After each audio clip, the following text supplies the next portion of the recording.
বন্ধুরা, good morning. আমার চ্যানেলে তোমাদের সবাইকে স্বাগত জানাই। আশা করি তোমরা সবাই ভালো আছো, আমিও ভালো আছি। আজকে এখান থেকে ব্লগটা শুরু করলাম।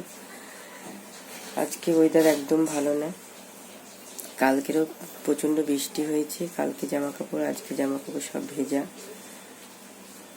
আর এখন তো বিছানা তুলবো, ঠাকুরকে প্রণাম করবো, ওষুধ খাবো। আমার সাথে থাকো, পরে আসছি তোমাদের সঙ্গে কথা বলি। এখন হয়তো 10:53, তোমাদের দাদাভাই চলে এসছে আজকে তাড়াতাড়ি। সাইকেলটা ধুয়ে এখন সাইকেলটা জায়গা মতন রাখছে। আর এই যে ওয়েদার একদম ভালো না, আর কোনো রোদ নেই। আর আজকে তো এই যে কাচাকুচি হয়েছে সব মেলা। আর এই যে কালকে বৃষ্টি হয়েছে, সব ভেজা। এগুলো সব কালকে জামা কাপড়, সব ভেজা। দুটো দড়িতে পুরো সব দিয়ে দিয়েছি। তো জুতোর মধ্যে কাদা ভর্তি গেছিলো, তোমাদের দাদাভাই ধুয়ে দিল সাবান জল দিয়ে। গামছাটা সাবান জলে ভেজানো। তোমাদের দাদাভাই টিফিনটা নিয়ে ঢুকেছে, তোমার সঙ্গে শেয়ার করি। সিঙ্গাড়া এনেছে, আর এদিকে হচ্ছে তরকারি, মানে ছোলার ডাল, কচুরি। আর এখানে প্যাকেটে তোমাদের দাদাভাই চা এনেছে, গামলার মধ্যে রাখা হয়েছে। যখন ঢালা হবে তোমাদের সঙ্গে শেয়ার করা হবে। তোমাদের দাদাভাই চিৎকার চেঁচামেচি করছে কেন, ওই আমি অতটা খেয়াল করিনি, আর গামছা দিয়ে দিয়েছি। আর মোটামুটি ভালো ফুল ফুটেছে। গামছাটা কি করেছি, কাস্তে দিয়ে দিয়েছি, আর সেই জন্য গামছাটা ভেজা, সেই জন্য একটু চিল্লামিল্লি করছে।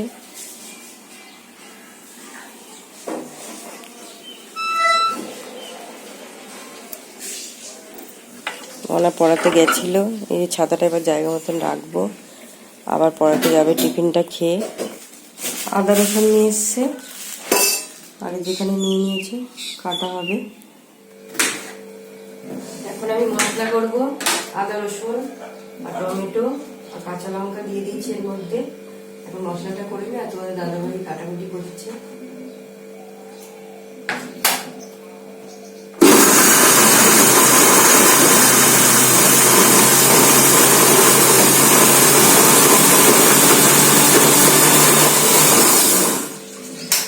মশলা মিক্সারটা একটু ঠান্ডা হোক, রাখবো। আর আমি মিক্সারটা এই যে কাপড়ের ব্যাগের মধ্যে আমি রেখে দিই, যাতে নোংরা না হয়, ভালো থাকে। আমি এই তো পড়াতে চলে গেছি, রাতি চলে এসছে, সানকা হয়ে গেছে। বলছে বাবি শুয়ে আছে, বলছে ওঠো, উঠে কার্টুন চালাও। এবার বাবি আমাকে সুইচ দিতে বলছে এখন দিও না, আমি চেয়ারে বসি, তারপর সুইচটা দেবে। এখন দেবো? আচ্ছা, তুমি কার্টুন দেখবে। একটা সময় রান্না হয়ে গেছে আমার, টেবিল মোছা হয়ে গেছে। টেবিলে যে আমরা তিনজনে খেয়েছিলাম টিফিন, তারপরে সবজি টবজি কাটা হয়েছিল, সেই নিয়ে মানে টেবিলও পোছা হয়ে গেছে। এবার আমি স্নান করতে যাব, স্নান টান করে আমি ফুলগুলো তুলবো। আর তোমাদের দাদাভাই ওই মানে একটা গাছ কাটবে, ওই কলকে ফুলের গাছ, ওইটা না কাটলে দড়িটার মধ্যে জামা কাপড় মেলতে পারছে না, খুব অসুবিধা হচ্ছে। আর ঝুলে গেছে আর একটা জবা গাছে ফুল হচ্ছে না, এনে ওই গাছটা কাটবে। আমি তাতে করে স্নান টান করে আসি, স্নান করে ফুলটা তুলবো, তারপরে উনি গাছটা কাটবে। আর মোটামুটি জামা প্যান্ট বাইরে যেগুলো ছিল মোটামুটি দিয়েছি, আর সব দড়িতে ধরেনি, আর কিছুটা ঘরে আছে। আমি তাহলে স্নানটা করে আসি। আর তো রান্নাবান্না তাড়াতাড়ি হয়ে গেছে, এবার স্নানটা করে পুজো দেবো। গানও শুনলাম, মাঝে মাঝে তো তোমাদের বলেছি এগুলো না চালালে জিনিসটা ভালো থাকে না, সেই জন্য গান শুনতে খুব ভালোবাসি। তোমার দাদাভাই আমি একটু গান শুনেছি, এখন জায়গা মতন রেখে দেবো। জল পিপাসা পেয়েছে, জল খাচ্ছে। মনা প্রত্যেক দিন জল দেয়, তারপর তো দুপুরবেলা খাবে, ওদের খাওয়া দাওয়ার পরে ওদেরকে খেতে দিই। স্নান করে উঠলাম, তোমাদের দাদাভাই বললো যে না আজকে শুক্রবার কাটবো না, ভালো লাগছে না, ওনার আবার মাটিটা ব্যথা করছে, বললো রবিবার কাটবো। আমি আগে স্নান করে আসি, স্নান করে ফুলটা তুলে দিচ্ছি তোমার। দাদাভাই স্নান করে ফুল তুলে দিয়েছে, আর আমিও স্নান করে আসলাম। আর জামা কাপড় তো কিছুই শোকায়নি, কালকের জামা কাপড়ও শোকায়নি, আজকে জামা কাপড়ও শোকায়নি। তাও তো আজকে জামা কাপড় আমি দুবার করে উল্টে দিয়েছি। আর কালকে জামা কাপড় কিছুটা মেলে দিয়েছি, দড়িটা ফাঁকা ছিল, আর কিছুটা বারান্দা দড়িতে মেলা আছে। তা সব মিলিয়ে ঝুলিয়ে আজ কিছুই শোকায়নি, বাধ্য হয়ে আমি শাড়ি বের করলাম। আর যা গরম, শাড়ি পরতে ভালোও লাগে না, কিন্তু একটা পাতলা শাড়ি পরে নিলাম। আর এখন স্নান হয়ে গেছে, মাথাটাও পোছা হয়ে গেছে। এখন আমি ঠাকুর ঘরে ঢুকবো, ঠাকুর ঘরটা পুজবো, পুজে ঠাকুরটা পুজোটা দিয়ে দেবো। আর মনাকে বলছি স্নান করতে যেতে, আর মনে এখন স্নান করতে যাবে। আর নাতিকে ওর মা নিয়ে চলে গেছে। আর একটু রোদও হলো না। আর কী বলবো, ওয়েদারটা একদম বাজে ওয়েদার, ঝিমিয়ে আছে আর গরম। যাই পুজোটা দিয়ে নিই ঠাকুর ঘরে ঢুকে। দাদাভাই এখন শান্ত হয়ে গেছে, উনি এখন শুয়ে শুয়ে ওনার মোবাইলে গেম খেলছে। দেখো ফুল তোলা হয়ে গেছে। আর এদিকে বাতাসা গেছে তোমাদের দাদাভাই, বাতাসাটা কৌটোর মধ্যে ঢালবো। আর আজকে পিয়ারা আর বাতাসা দিয়ে পুজো দেবো। আর এখন আমি ঠাকুর ঘরে ঢুকে পড়েছি, সিংহাসন থেকে বাসি ফুলগুলো তুলবো, ঠাকুর ঘরটা পুজবো। আর কিছু ফুলও আছে, বেলপাতা, তুলসী পাতা, দুব্বো আছে।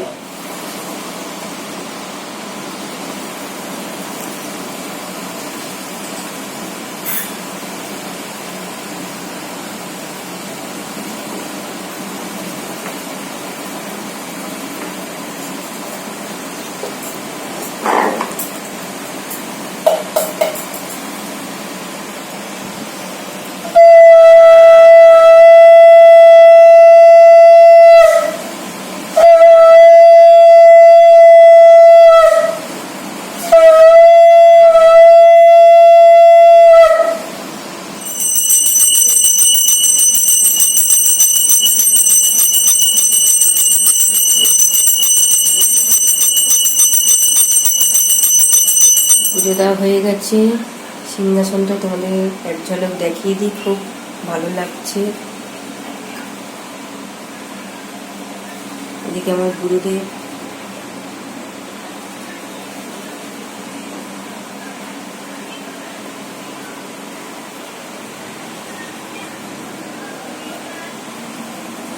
সবাইকে ফুল দিয়ে দিয়েছি।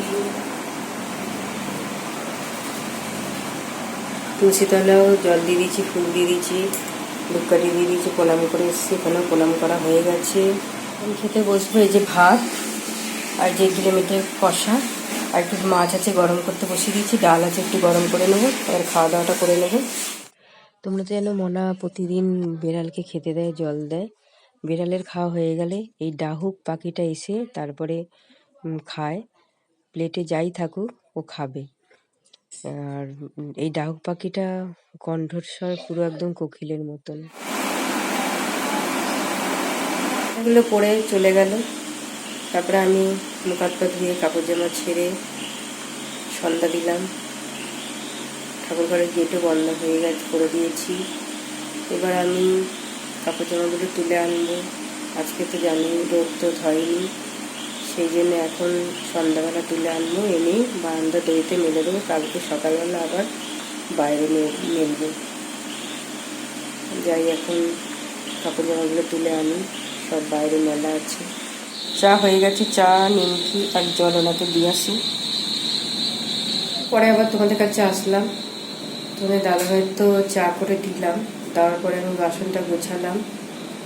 আর ওই জামা প্যান্ট তো বাইরের থেকে নিয়ে এসেছিলাম, সন্ধ্যা টন্ধ্যা দেওয়ার পরে সেগুলো তো এমনি ছুঁড়ে ছুঁড়ে রেখেছিলাম। তারপরে লাঠি দিয়ে সমস্ত মেলে দিয়েছিলাম, মেলে ঠেলে দিয়ে তারপরে একটু শুয়ে শুয়ে সিরিয়াল দেখছিলাম। তারপরে খাওয়া দাওয়ার টাইম হয়েছিল, আমরা তিনজনে খাওয়া দাওয়াটা করলাম। খাওয়া দাওয়া হয়ে গেছে, আর তোমার দাদাভাই শুয়ে পড়েছে, আমারও সব কিছু হয়ে গেছে। এবার মনা শুধু জলটা ভরবে, মনা হয়ে যাবে। আজকে এখানেই ব্লগটা শেষ করছি। আশা করি তোমাদের ভালোই লাগবে। ভালো লাগলে অবশ্যই লাইক, কমেন্ট, শেয়ার, সাবস্ক্রাইব করো। যারা যারা এখনও সাবস্ক্রাইব করেনি অবশ্যই সাবস্ক্রাইব করে দিও, আমার পাশে থেকে। পরের ব্লগে তোমাদের সঙ্গে আবার দেখা হবে। শুভরাত্রি।